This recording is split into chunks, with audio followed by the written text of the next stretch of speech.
Well, for more on the next game that we're about to see, the 49ers and the Cowboys, we now welcome in CBS Sports editorial analyst Tom Spencer. Tom, thanks for hopping on with us. This has been a rivalry that's been built and cultivated off of 7 previous playoff encounters. Granted, it's been dormant for over a quarter of a century, but now it's back and a whole new generation of fans get to enjoy it. Tight spread with the Cowboys favored by a field goal. So how do you see Kyle Shanahan and Jimmy Garoppolo planning to overcome those odds?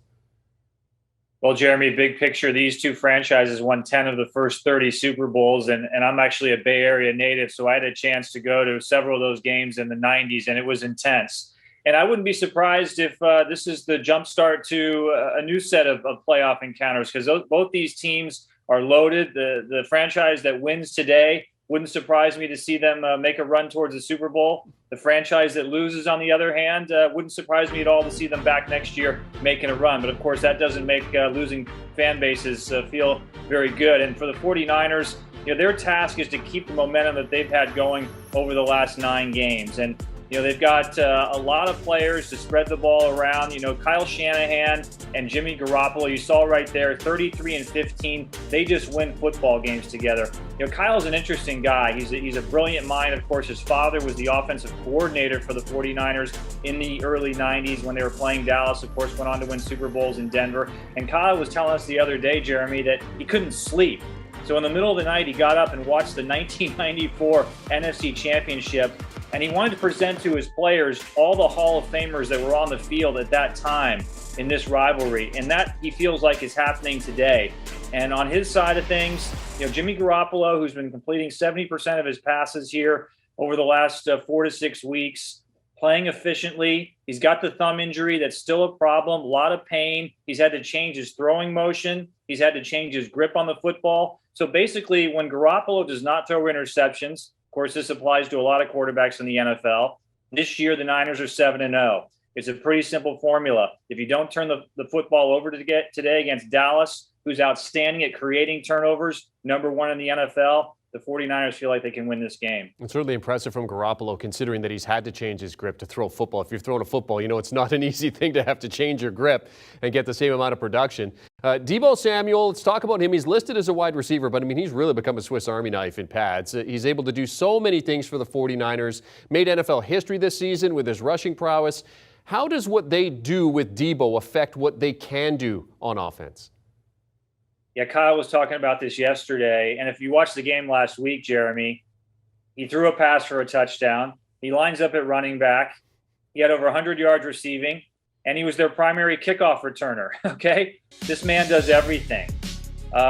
He had 8 rushing touchdowns from the wide receiver position. That's an all-time high. His father told him, we were talking to Deebo yesterday, do not get tackled by one person in a game.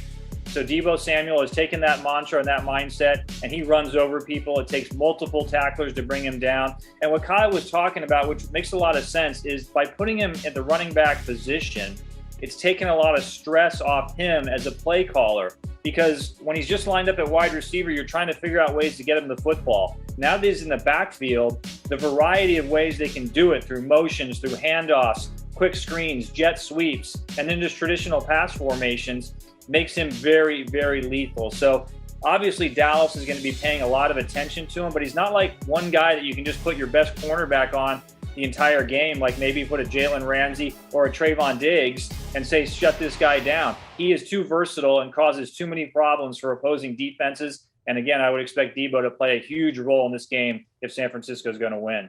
Tom, there is no offense in the league that scored more points than the Dallas Cowboys this season. The last time they finished number 1 in both total offense and scoring offense, they won the Super Bowl. That was back in 1971. Dak Prescott has had a record season for them. How do they match up against this 49ers defense? Interesting note, by the way, Jeremy. 50 years ago today, Dallas won that Super Bowl. So good memories for the Cowboy fans. But, really, just because you have the number 1 offense in the league it's not always a foreshadowing of Super Bowl success. In fact, this century, only the 2009 New Orleans Saints were number 1 in the league in scoring offense and won the Super Bowl. But Dak, very, very confident. When we met with him the other day, his basic, evolution has been in protections. He is now controlling the line of scrimmage. He's got, a full complement of his offensive line this week. It's only the second game all year they've had all 5 starters ready for action at the outset of a game. So, the only thing that concerns me about the Cowboys is their lack of production at wide receiver.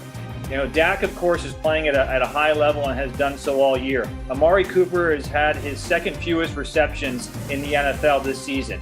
CeeDee Lamb has not caught a touchdown pass since mid-November. They lost Michael Gallup, of course, for the season, so Cedric Wilson has stepped up. So, Dak is, having to, take this team on his shoulders. The run game, of course, is very, very solid with Pollard and Elliott. I think the whole key for Dallas is how that offensive line can block the likes of Bosa and San Francisco's defensive front, because they were getting after Matt Stafford and the Rams last week. And in a lot of ways, that's what won them the football game and got them in the playoffs, was the pressure that San Francisco was able to put on Los Angeles' offensive line.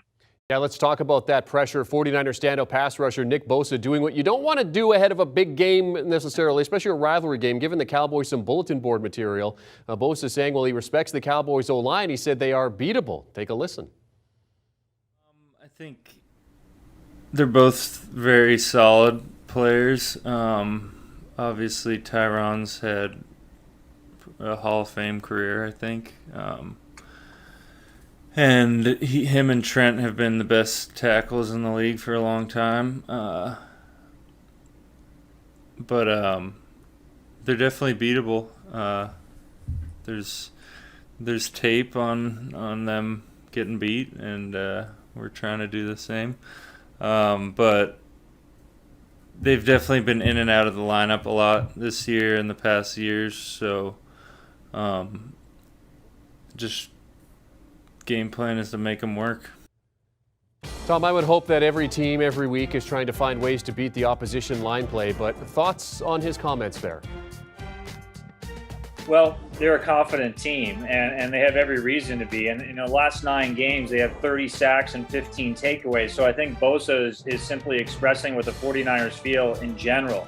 But, that said, Dallas's, offensive line has been the staple of this team for the last 5-6 years. And as I say, they are healthy coming into this contest. Interesting note, a lot of people are conceding Dak Prescott the comeback player of the year, and he's, very deserved of that honor. Bosa coming off major surgery certainly probably feels like he's in the running, probably put Joe Burrow in that category as well. So really, again, if San Francisco feels like they can rush 4 at the quarterback today, if they have a vulnerability, it's really in the secondary. So that's a matchup. Dallas's wide receivers have not been as productive as they normally are, and the 49ers defensive backs have given up a lot of big plays. So if Bosa and company are not able to get to Dak Prescott, he could pick them apart. I got the feeling from Dallas after listening to them talk that they would rather get the ball in the hands of their wideouts and let them break tackles with short intermediate routes. That's probably going to be the pass dynamic on both sides today. Short passes, getting the ball in the skill position players' hands, and let them break tackles and make big plays that way. And that feels like the method, or at least the formula for success for good offense. Great analysis, Tom. CBS Sports NFL analyst Tom Spencer joining us to discuss the renewal of that 49ers-Cowboys rivalry this afternoon. Super Wildcard Sunday. Thanks, Tom. Enjoy the game. The Emmy-winning Inside the NFL series has been going strong for well over 40 years. Since its debut in 1977. We've got it each and every week for you. James Brown alongside Super Bowl MVPs Phil Simms, Julian Edelman, Hall of Famers Ray Lewis, Michael Irvin, 6-time Pro Bowler Brandon Marshall, taking you through in-depth highlights, feature segments, and offering their unique opinions each and every week through the postseason. Inside the NFL, streaming exclusively on Paramount+. Do you want a sports network that delivers everything that matters about the game? The highlights, the picks, the instant analysis, no yelling, no fake debates, no politics. Hit the subscribe button and never miss a moment.